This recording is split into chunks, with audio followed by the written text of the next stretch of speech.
Could you hear me before? You missed the recipe. It was from my best dinner that I make every night. Oh, too bad. Anyways, I just was thanking Jessica for the partnership that we have created here at Innovu and PBGH. I've been doing a lot of different things in my career, and I've been blessed to have great partnerships, but the PBGH partnership is the best partnership I've ever been part of in my entire career. And it really is because the aligned goals, the aligned passion, and what we're trying to achieve, and we're trying to change lives. I mean, you've heard so much today about what's going on in healthcare, and some of it was daunting. You know, Chris's conversation this morning, I kind of like wanted to shut everything off and throw it out the window and never see an electronic device in all my life. I did find it weird that he had like 39 bands on his arm. That is kind of creepy, though. It's a little too much for me, a little too much electronics. But Chris was right. I mean, what's going on in data, if you think about data in general, it is taking over our lives. And it's, I came from the technology world, so this is the first time that I've really spent a lot of time in healthcare the last several years. But I spent time, with some of the largest technology companies, Facebook, Google. They're all our clients before, and we built some of their data analytics solutions. So some of the things that Chris was talking about, you can blame me. We built some of those. And in fact, we carry top secret clearances, my company, and we built some other solutions that Chris was talking about. So what people are doing with data is pretty amazing. And what I love his comment about, what if we could take the data for an hour and do something good with it? It's a very fascinating comment when you think about it, because some of the solutions that we built for the federal agencies is all about stopping bad things. It's not about doing good things with the data. It's always about stopping bad things. And I thought that was just so startling when he said that, and I told him that afterwards. I was kind of stunned. And in all the years that I've been doing this, I never stopped to think of the data that way in inverse proportion. But at Innovu, we have been totally focused on data. And we've been focused on bringing the data together. And in fact, I'll start with a cute little cartoon. It came from my brother-in-law, who was the CFO of Omnicare. I don't know if you know who Omnicare is. They're a $6 billion long-term care pharmacy company that just got bought by CVS. Well, about 3 or 4 years ago, when we were talking about starting Innovu and what we were doing, I was talking to Bob, and Bob couldn't stop laughing about it. He goes, I have to send you this cartoon that our chief people officer just presented to the board of directors of Omnicare the day before, and this was the cartoon. This is a true presentation. She presented this to the board of directors of a $6 billion company 4 years ago. They had bought 3 companies. They added 9,000 new employees. They had no clue what was going on in their healthcare costs. At the same time, it was the same year that Medicare announced that by the way, Omnicare, most of the revenue came from Medicare, long-term care facilities. They had just announced they were getting a 9% cutback on most of their rebates. So Omnicare was looking at $500 million in revenue, and they're trying to figure out loss of revenue, trying to figure out what does that mean to our company. And the chief human resource officer walks in and says, we have no clue of what's going on. So this is your life. This is what we've set out to try and change. This is your life. And what this cartoon reminds me of is probably my favorite business writer, and that's Peter Drucker. And I had the pleasure back in 1987 of going to a 1-week class, and he spoke for a day. Probably the best class one day of my life. That man is one of the smartest people you'll ever be around. If you get a chance to read really good business consulting books, read Peter Drucker's stuff. But his most profound thing that he always talked about is, without data, you cannot measure it. If you cannot measure it, you cannot manage it. And this is the obvious one. If you cannot manage it, then how in the world are you going to control outcomes? So his theory was data is outcomes. That was the 2 words he used all the time in his management speeches, data and outcomes. And by the way, in the 80s is when the manufacturing companies were adopting all the process control systems, all the things that were collecting all this data. So that's when manufacturing really began, lean manufacturing, Six Sigma. If you think about it, it was back in the 80s, and it was collecting data to control outcomes. Well, we're in 2016, and we're still not collecting data in healthcare. Now, Apple is, obviously. Walgreens, I'm never walking to Walgreens again, by the way. That kind of freaked me out. So where are we as an industry with data? If Apple is doing this, if all these companies are collecting all this data, why in the Lord, why haven't we collected our most basic data to understand what's going on in our claims. So I put this in here just to have a little bit of fun because this is the setup. Everyone fails the test. The first time we did this, we did it with about 20-some employers, self-insured employers in the room, and we gave them a 12-question assessment.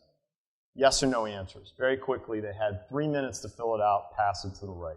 They all passed it to the right. One person had yeses on their page. One. It was terrifying. But here's some of the questions that we asked them. Are you experiencing premium increases that are unsustainable? Absolutely. Can you control them? No.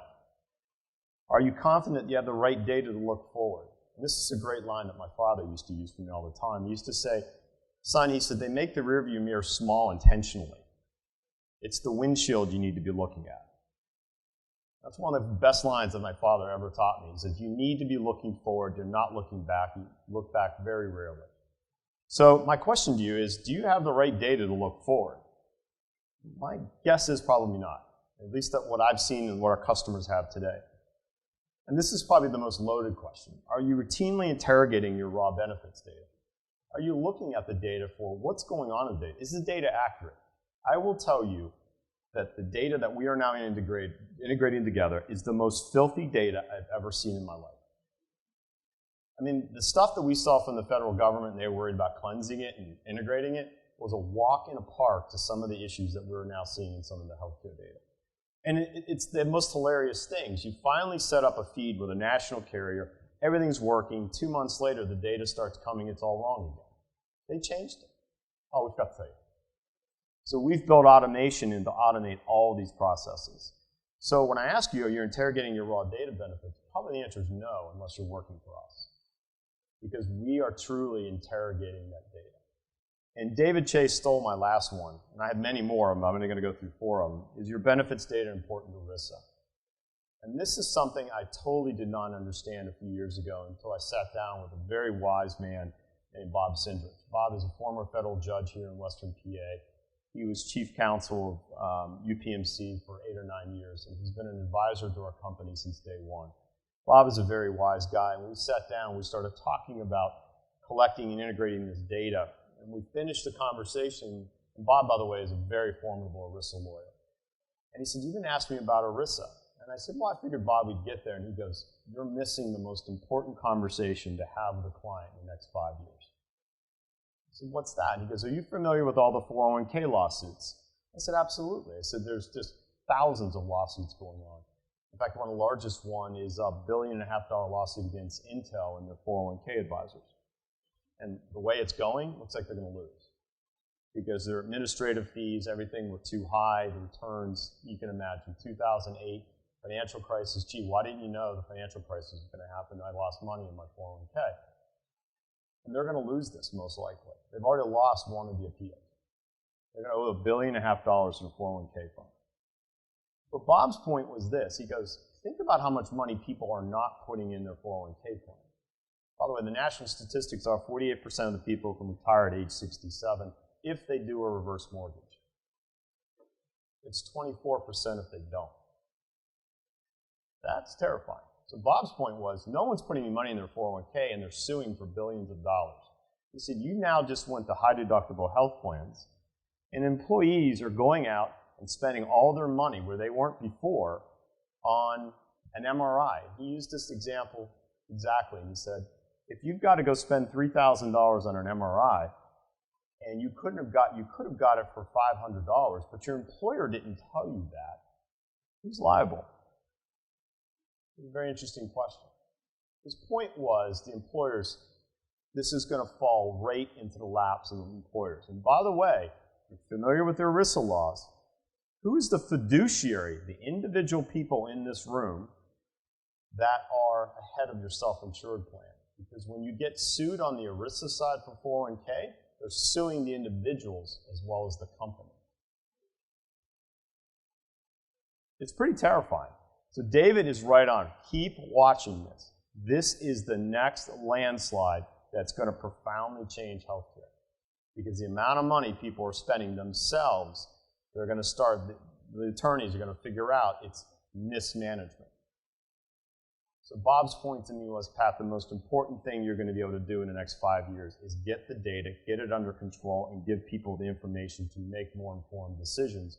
Because under the ERISA laws, it's not a testament of, did you make the right decision?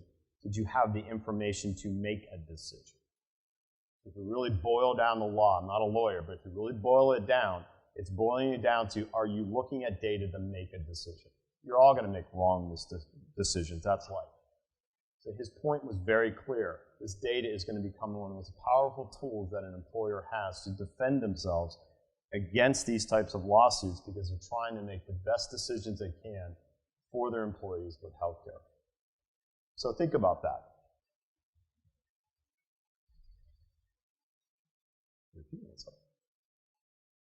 So let's turn towards more of the future. And this is what Jessica, and this is what I really appreciate about our partnership.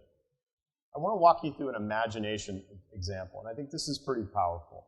We just talked about all the problems. You've heard everything in the world today about the world is falling apart, healthcare is bad. Well, let's step back a second, and let's say that you did have all the data. Let's say you did have all the data integrated, and let's say that you could really make the right decisions. Would that lower your stress level a little bit? Would that make the CFO a little bit more comfortable? Or poor Carrie sitting right beside her CEO right now, David listening. Would that make Carrie a little bit more comfortable? Absolutely. So where we're going, and where the PBGH partnership is going, is to clearly achieve this goal. And we're starting to do it. And we're actually going to walk you through some examples today of how powerful this data is. We're only using a few examples. We could have given you a demo. We could have done all this. We're not doing any of that. We can easily show you that at another time. So when Jessica and I got together, we said there were two challenges that we had to face and we had to overcome. How do we increase employee understanding and engagement in their own health and wellness? We did hear a lot about that. At the end of the day, if I want to sit in front of my 70-inch TV, drink beer, and eat potato chips, we're all in trouble. So how do we engage our employees to think differently? You know, I look at companies like Excella Health. They have, I think a 95% engagement rate of their employees in a wellness program and a 92% participation of their spouses. How do we use that as a best practice in Western PA? How do we not try and clone that and really use that in Western PA? That's an example of how do we engage our employees? How do we do that as a region better? How do we get that out there? And it's hard work, of course, but they've achieved it. Next thing is, how do you access increased affordable healthcare? And how do you know it's high quality? You know, we all have seen a lot of interesting articles showing up in the newspapers about quality and what is really the quality ratings that are out there. But at the end of the day, what truly is the right cost and right quality structures for our employees? Again, it's back to the ERISA laws. You know, what are you doing to look at driving your employees or narrowing your network or steering your employees to the best outcomes possible? So one of the things that we sat down with Jessica with and said, okay, what are the tenets? If this is the goal of the region, what is our strategy? And PGH's response got to be. The first thing is, of course, we're going to drive deeper insight into the data.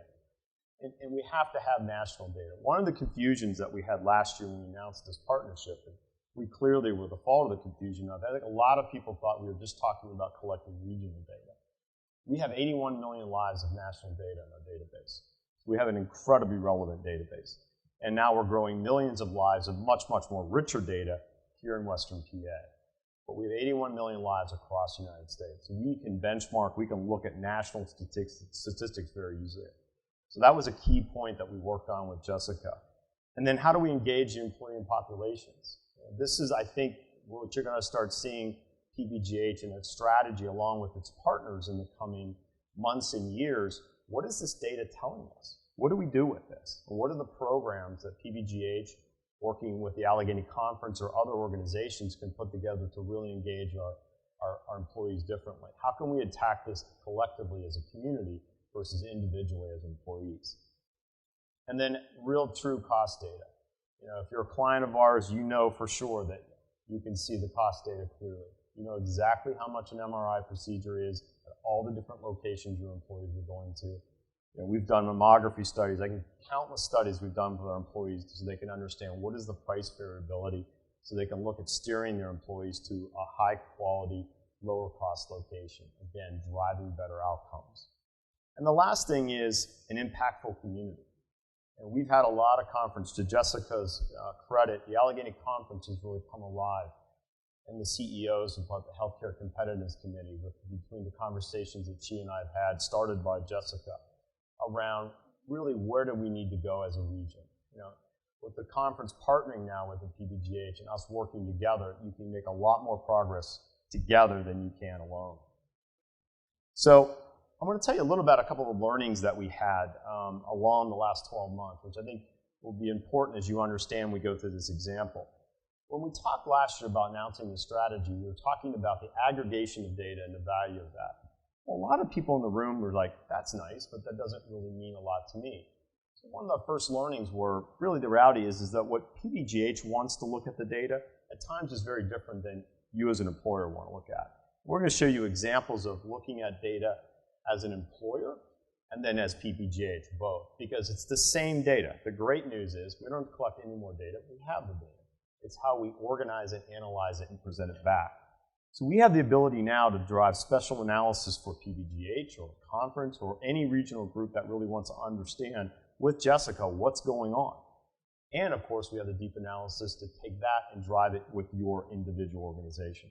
So this really meets two purposes, and that was something that we did not effectively communicate and really learned a lot about the needs over the past 12 months. What I just said, same data is needed by all the stakeholders. The great news is that we're collecting the data once and we're repopulating it. We call it personas. You hear us use a phrase called persona. If you take the data, bring it together, a persona is how someone would engage it. If you're an employer, you're going to engage it one way. If you're a benefits advisor, you're going to engage it potentially another way. You may want to engage the data to renewal planning or rate modeling or actuary modeling. Or if you're Jessica on the team, you're going to want to engage it differently to understand what's going on in the community perspective. Same data, different personas. Benchmarking data regionally and nationally we talked about, and really about unique personalization. The person that's going to come up and present is Bill Dimmock. Bill's our chief actuary. Bill spent about 13 years at Highmark, which I really applaud, you know, the work that you've done there and what he's doing now at Innovu, because he's going to show you how we've built really unique personalization of the data. This is materially different than any other benchmarking that you have because we're personalizing it demographically for you around your population. And I won't give any more away. I'll let Bill talk about it. And the last one is what we all have been reading about in the paper. There are no accepted quality standards in healthcare. Either you like Comparion, you don't like Comparion. You like CMS, you don't like CMS. You like U.S. News and Report, you don't like it. So what we've decided to do is that we're going to pick with a bunch of, we're going to put together a team of chief medical officers together, and they're going to pick the top 3 standards, and we're going to put all 3 in our solution. So Comparion most likely is going to be one of them. You know, I think they're a very highly reputable company. They're doing a great job. I'm sure the chief medical officers will probably pick Comparion. I'm saying sure, but I think all barometers. And then the next one may be CMS. You've been reading about what's going on with CMS paying off of a new quality standard starting in 2018 and 19. Keep following that. Keep watching that. They're under Obamacare. They're going to start paying in late 18 and 19 on procedures based on your quality scores. So if you saw all the backlash that happened about him, I was talking to Dave Chase about this months ago. You saw he wrote a really good article on it, by the way. If you want to go search Dave, he wrote a really good article on it about 2 months ago, Jessica? Something like that, I can't remember. But about what's going on with CMS. There's several other good articles out there too, because what's happening is CMS is saying, we're going to ding you for quality scores for not living up to a certain standard. And they came up with a 5-star quality measurement. So the hospital's got 2, 3, 4 years to really understand what those measurements are going to be. Right now, I think they're only measuring on 9 or 11 quality standards. I think they have 68 that they've been approved under Obamacare that they're going to be measuring on. They're going to be every quarter more are going to be coming out. So follow that. And then the third one will be decided by the chief medical officers. But we want to make sure that the quality standards that we have rate all the hospitals. We just can't pick a quality standard that rates a few hospitals. We need to, if you're going to look in our site and see the data, you need to be able to see all the hospitals are rated and rated equally based on that. So in our site, you're going to have cost information and you're going to have quality scores right beside it. And those quality scores could be Comparion, it could be CMS, it could be XYZ, it could be whatever. There's a lot of other options out there. But again, we're not the chief medical officers. We're an analytics company. We're looking for the chief medical officers who run these hospitals to tell us what is the best methodologies to use. So you as the employers can rely on what their advice is. And that's not our job. We feel the medical community should be deciding that. So my promise to you for the next 15, 20 minutes as Bill goes through is that we're going to start showing you data that we started talking about a year ago, and how it comes alive and how you can personalize it. So how we're doing that is that we created a pseudo company. Pretend it's a real company. It may have been a real company, but the last thing I wanted is to say this is a real company. We watched the name because where's Jan at? Jan, I know 5 minutes I'd leave the stage. She goes, okay, what company really was that? You would never do that to me, Jan. Yeah, right. So Bill was very wise, and we made sure we didn't use an exact company, but these are all real issues that you are facing in this room. This is all real. So we picked a smaller company. We could have picked 10,000 employees. We picked a smaller company, a population based in PA in California. Their healthcare costs have been rising 13% since 2013. Sound familiar? Recently encountered a serious opioid issue, which woke them up, and they said, do I have a problem? I wasn't even thinking about it. I'm thinking maybe I do, maybe I don't. What's the benchmarking tell us? And we'll show you some interesting data on what the benchmark is telling us versus what a personalized benchmark is telling you.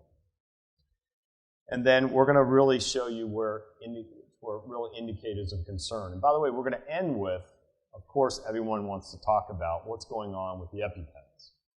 So this same client, again, pseudo-client, asked us, what has been going on with EpiPens? So we're going to show you what the price increase, their actual price has been since 2013 to 16. And by the way, when that all came out in the newspaper, Deb Parch, our pharmacist on staff, I think in 2 hours, had an analysis done, and we knew what the average EpiPen pricing was in Western PA across all of our data. And we could have told you by individual client, we could have told you by Western PA. That's the power of aggregated data, and it's the power of individual data for you. So you'll know what's going on in the region and how do I compare to that. So with that, Bill, I'll let you come up. By the way, before I go out to this, while Bill's walking up, what the customer asked us to do was to do a personalized benchmark, look at their exposure and liability, and uncover hidden cost opportunities. This is what Bill's going to walk through, but I'll let him do it. Let me start. By the way, this is Bill Dimmock, everybody. Thank you, Pat.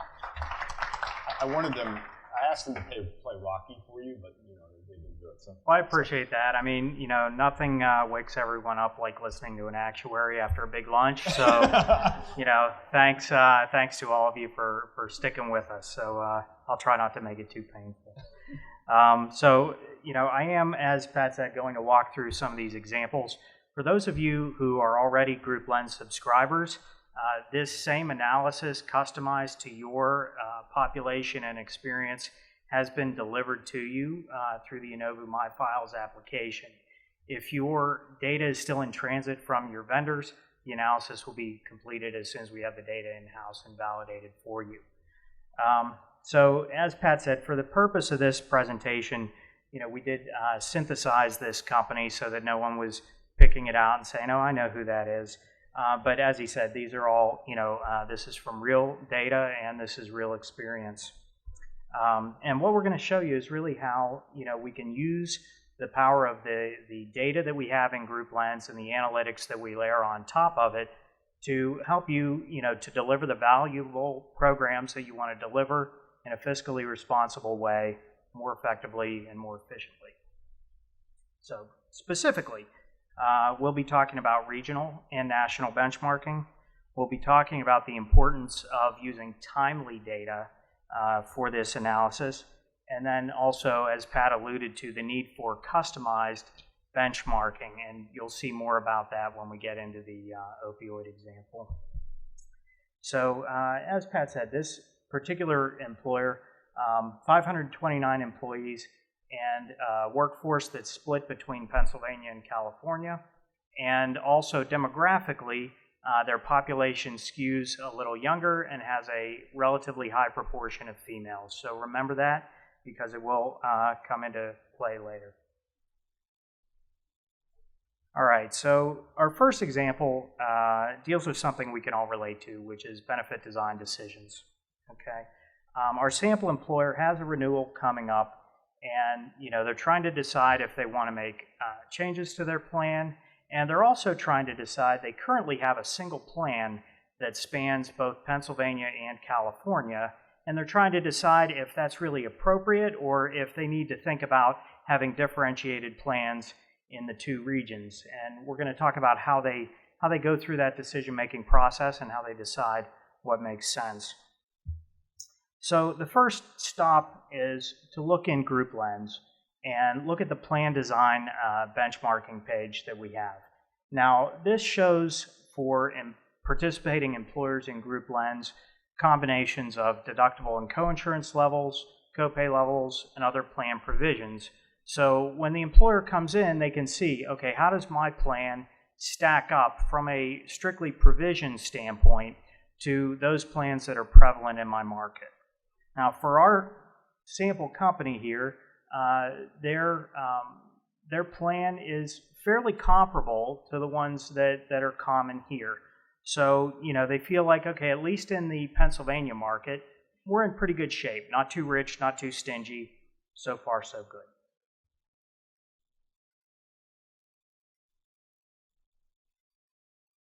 All right, so now we're going to start to think about the richness of the plan, get beyond just the plan provisions, and really think about how it stacks up. So our sample company has an 87% actuarial value plan, and for those of you who aren't familiar with that term, it's really just the proportion of the plan benefits that are paid by the employer. So someone goes to the doctor and it costs $100 on average. The plan pays $87, and the member would be on the hook for the other $13.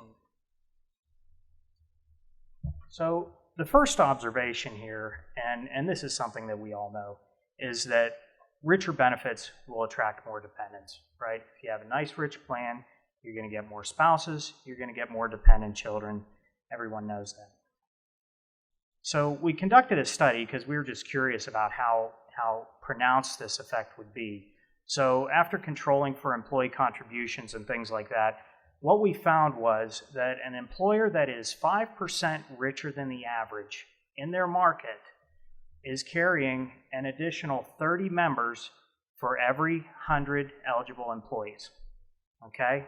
I'll say that again. If you're 5 points high, you're going to have an extra 30 members for every 100 employees.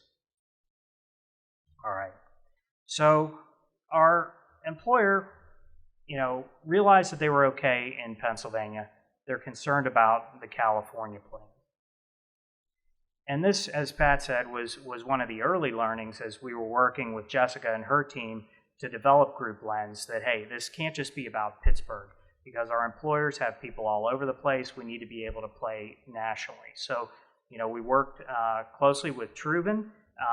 We now have over 80 million lives in our database. They've been fantastic.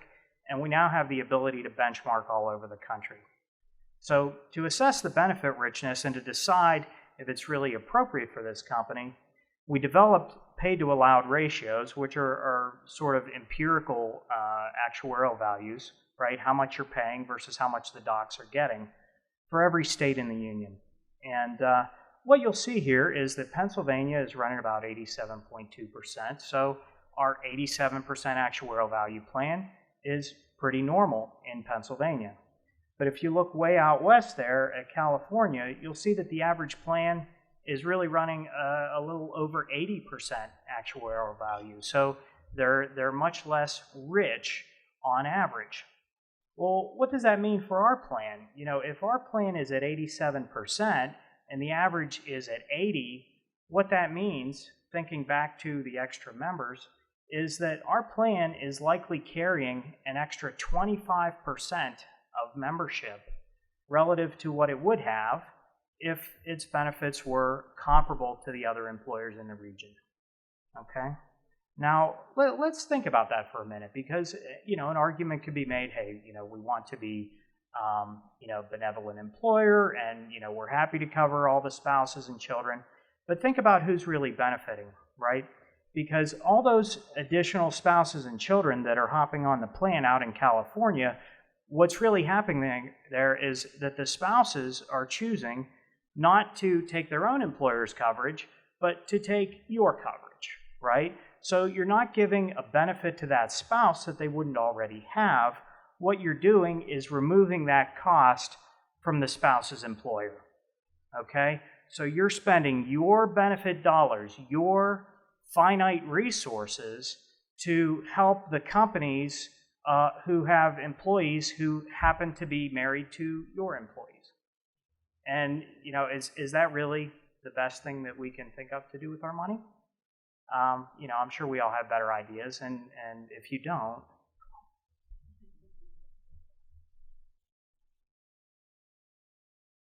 so working with their advisor, went too far. Okay, sorry about that. So anyway, to conclude the example, working with their advisor, the company decided to implement a less rich plan in California. Now, their intent was not to disadvantage their employees. It was simply to stop subsidizing the other companies in the region. So what they did was work with their advisor to look at other forms of compensation that they could use to keep their employees whole. So salary, 401k match, things of that nature. So they were able to keep their workforce whole, but also stop the adverse selection problem. And the key point here is that it was very important to look at the local benchmark, right? Because if we just focused on Pittsburgh, or if we only looked at a national average, we wouldn't have been able to know that in that local area in California, we were really out of the game. So having that local benchmark and knowing which benchmark to look at was really critical. So the next example here is about the opioid epidemic. And as Pat said, our client here had an incident with an employee and said, hey, is this an isolated incident, or do I have a real issue that I have both a business and a moral obligation to take a look at? So the first thing they wanted to look at, and for this example, we're just going to focus on the Pennsylvania location. The first thing they wanted to look at is, okay, how does Pennsylvania stack up? And if you look, you'll see sort of middle of the pack, not among the worst, not among the best, either for spend or for days supplied. Although I will call your attention, that 0.5, what that means is that even though we're in the middle of the pack, that means that for every man, woman, and child in the state of Pennsylvania under the age of 65, on average, there are 6 days of opioid prescriptions being administered. So 6 days of opioids for every man, woman, and child in the state every year. So even though we're average, that's still a lot of opioids. So the first thing that our company looked at was, okay, well, what does our opioid spend look like relative to the rest of the state? So the red line here is our sample company, and the green line is the Pennsylvania benchmark. And you can see, okay, a little bit high, not alarmingly so. And on the face of it, it seems like, okay, Pennsylvania's average, we're pretty comparable to Pennsylvania. Not unreasonable to conclude that we don't really have a problem. We're okay. And if we were to draw that conclusion, we would be incorrect. And here's why. Let me see if I can make this a little bigger at the beginning. How about that?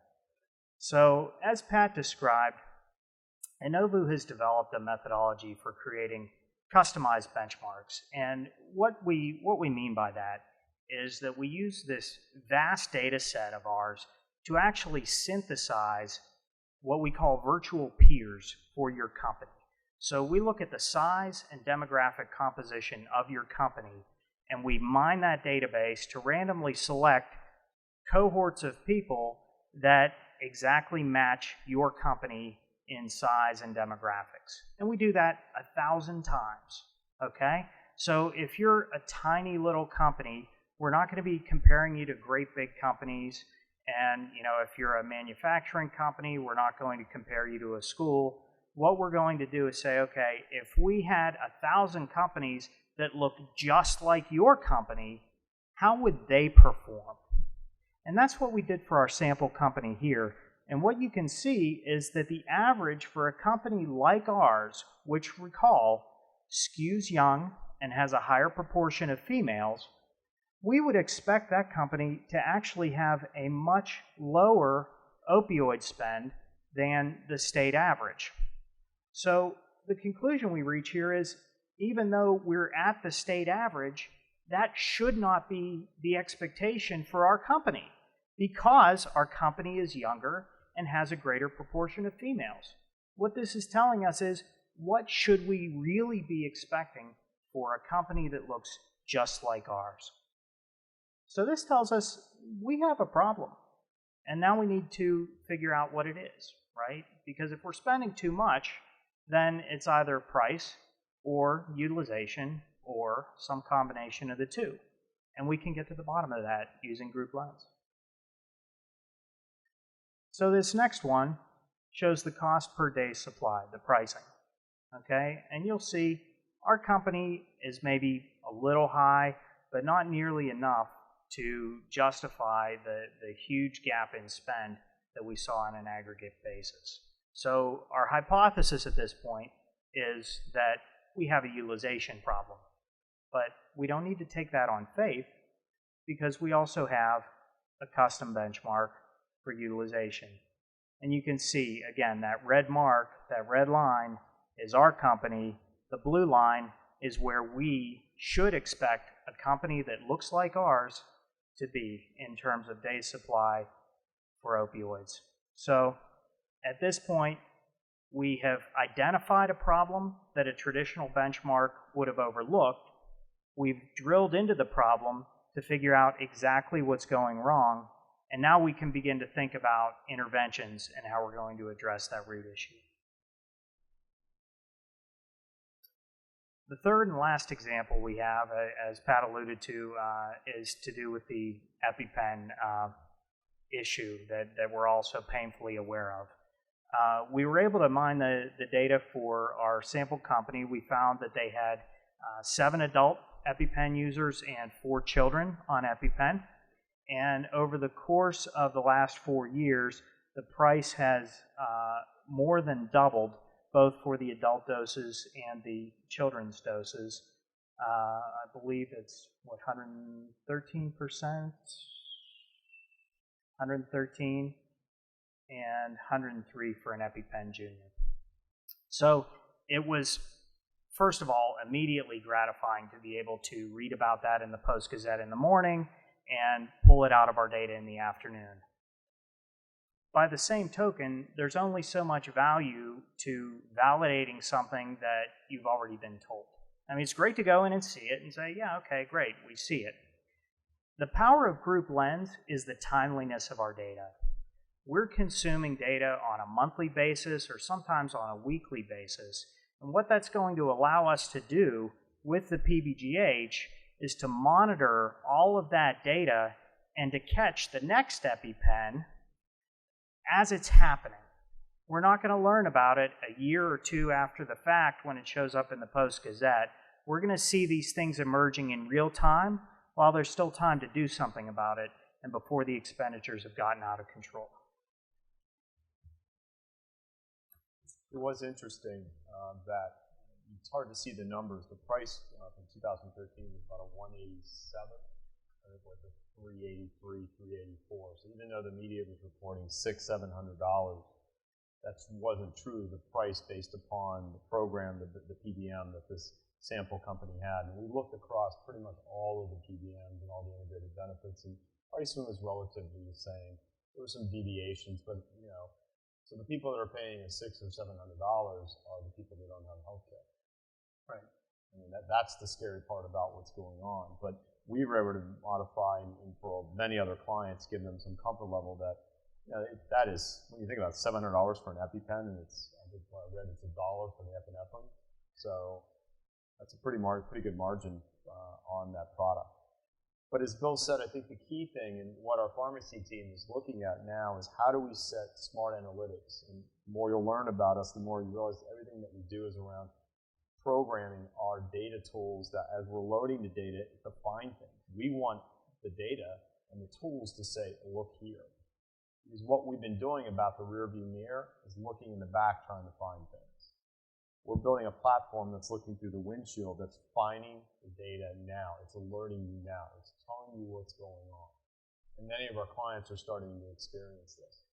So that's the key difference, as Bill said, when you have real-time data, is that you can look at it, you can interrogate it, and you can write analytics against it and look for trends, look for nuances, what's going on. Every weekly, monthly data feed that we get, we're comparing against people's master enrollments. Are the rate enrollments rate? Has somebody moved to age 26 and older and shouldn't be on the plan? Whatever it is, we have hundreds and hundreds of alerts that we've written. Pharmacy alerts, clinical alerts, stop loss alerts, all those types of things you want to know now. You don't want to look in your rearview mirror and say, I wish I'd have known that 6 months ago. So that's the power of bringing all this data together. And from a group lens perspective, and again, this is a small microcosm. We did a ton of other analysis for this client. But we wanted to show you a microcosm because when we first looked at the opioid, we said, this wasn't a problem. Well, there was. And then, oh, by the way, we have all the raw claims data. You can drill down and know what number it is in a matter of minutes. So that information was turned over to the carrier and the advisor on an identified basis to say these are the individuals that we need to intervene with. The employer is, of course, removed from that conversation, but the intervention model of the carrier and the advisor working together is now engaging that community of people that they have a problem with. And we're finding, sadly, this opioid problem is huge. I mean, it is a crisis. We're finding, the benchmarking that we're doing is, to Bill's credit, if you look generally, everyone looking okay, but especially you have younger populations and skewing male and female. Unfortunately, us guys, we're using a lot more opioids, so I don't know if that's a national trend, but we're seeing it locally. So, this is the type of analysis that we're going to be looking at. And I'll just conclude, Bill Stafford, because there are questions, is that as we talked about, as Drucker talked about, data drives outcomes. And the partnership that we formed with PBGH, it's really working. And it's really going to take off in 2017. So I'm really looking forward to seeing next year when we come back the programs that have been developed by PBGH based on the data and based upon what our region needs to focus on and what you need to focus on to engage your employees. Back to my Excel example. How do we take things like that as best practices and really operationalize that in Western PA? How can we do that with the PBGH and with other organizations? What can we do with the American Diabetes Association? What can we do with different organizations to engage the community differently for interventions? So I think the data is going to now start helping us versus always looking in the rearview mirror and not having timely information. With that, I think we're 1 minute over. Any questions? Go ahead.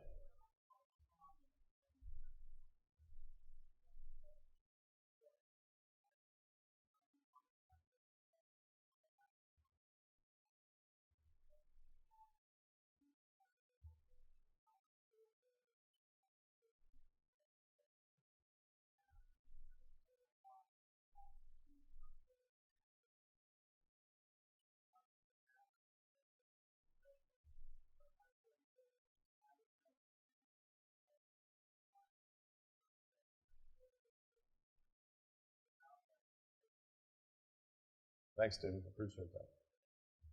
Go, Charlie.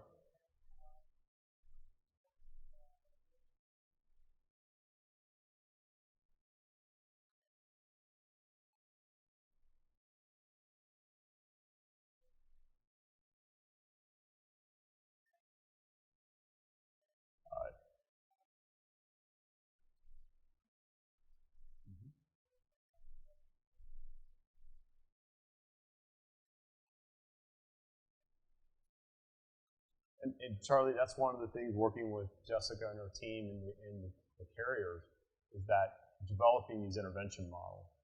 This is intervention. There are problems. This opioid problem is a problem. This is not, you don't couch this as, well, we need to do training. No, this is intervention. This is a serious epidemic. I don't know if anybody saw the cable special this summer. They were following opioid users. Anybody see this? They were following a group of opioid users and to see if they could be reformed. They had to stop the series. None of them could stay reformed long enough. In fact, most died. Well, and we're also seeing in the data incidences of people receiving more opioid prescriptions than any one human being could continue to fill and take and stay alive. So these people are selling them. I mean, that's all there is to it. So we're able to spot things like that also. And we've actually more recently developed the legal processes internally in our company to notify the advisor and the carrier. And unfortunately, we by law notified the Drug Enforcement Agency. We have to notify the DEA because we are finding, unfortunately, way too many cases of a person would have to be taking a tablet every 30 minutes to consume as many tablets and they're getting filled.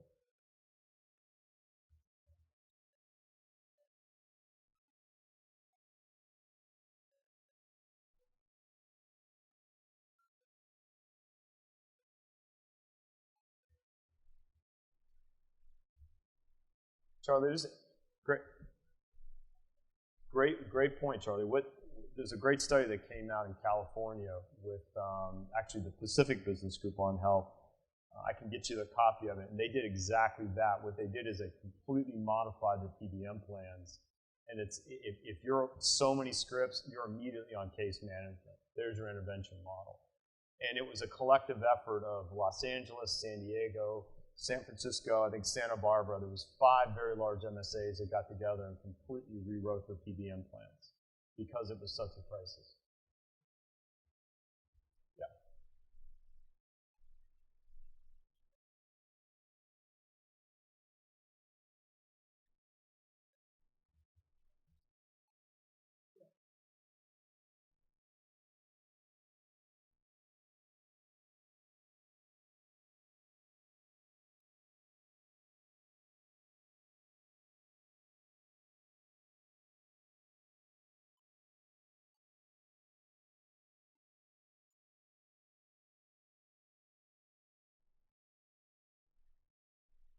And that's a great point. That's all new. I mean, the PBMs are learning on the fly as well. I mean, there's no criticism of them. This is not meant to be a criticism of them. They're trying to deal with this as well and to re-engineer how these plans work and put different models in place. So as to her point, a lot of the plans now are putting this in if you request it. So Charlie, it's really collectively getting a group of people, I think, with PBGH, the carriers, and coming up very quickly with some of the best practices so we can start attacking this early on in 2017. Because I know you're exactly right. The employer alone can't be able, they need to understand what tools and resources are available in the community and how can they collectively attack them.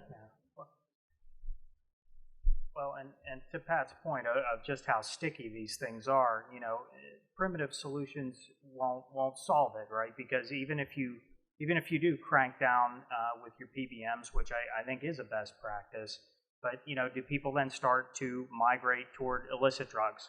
And then do you have a whole different problem with your workforce? So these are things where your employee outreach programs and things like that, you have to take a multifaceted approach. And that's what's so interesting about having all these different data sources and different ways to look at the data is that we can watch for those things where you push it in here and it pops out there. I think that's the official hook. Fair enough. You've been a lovely audience. Thank you. Thank you. Thanks, Jessica.